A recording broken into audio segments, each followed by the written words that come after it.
As we saw in the first video, you can move around the various blocks of your profile page in order to change the order that people see things in.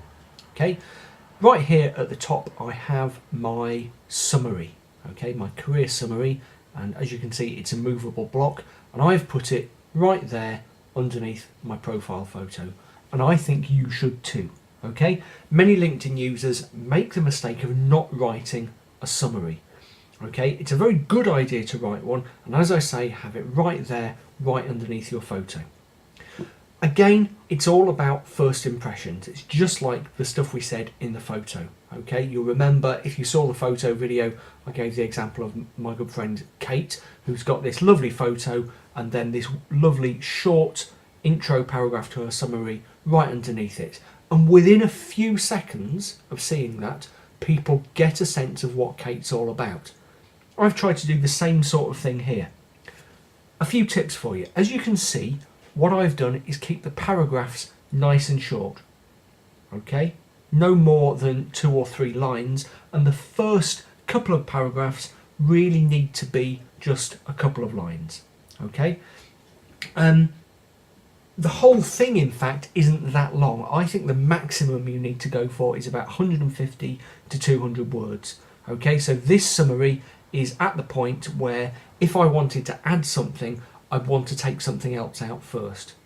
Okay, the short paragraphs make it readable. They make people want to jump in and have a quick scan and see what's in there. If you have a big chunk of text, it makes it much harder for people to do that. Okay, so this sort of short, almost kind of bullet point like layout works really nicely. That said, even though it's bullet points, don't be tempted to write it in the form of notes. Okay, you will see that this is all in flowing, readable, grammatical English. Okay, it's not like a series of notes at all. I've also tried to make it eye-catching. Okay, there are various ways that you can do this, but for me it's about getting these client names in here. So here's my intro paragraph. I offer a range of creative and advisory services, blah blah blah, principally copywriting.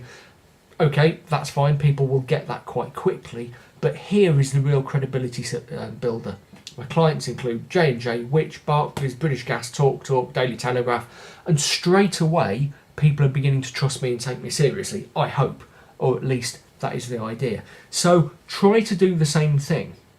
If you have had a particular academic success, put it right at the top there. If you have worked with an academic who is famous in your field, do it there. If you've done a project with a big business, put it there where people can see it. Okay, again, it's about building credibility.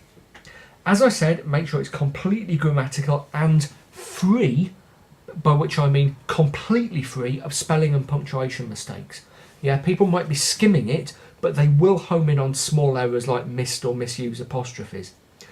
That might seem unfair if your specialism has got nothing to do with writing, but it's about more than your English skills.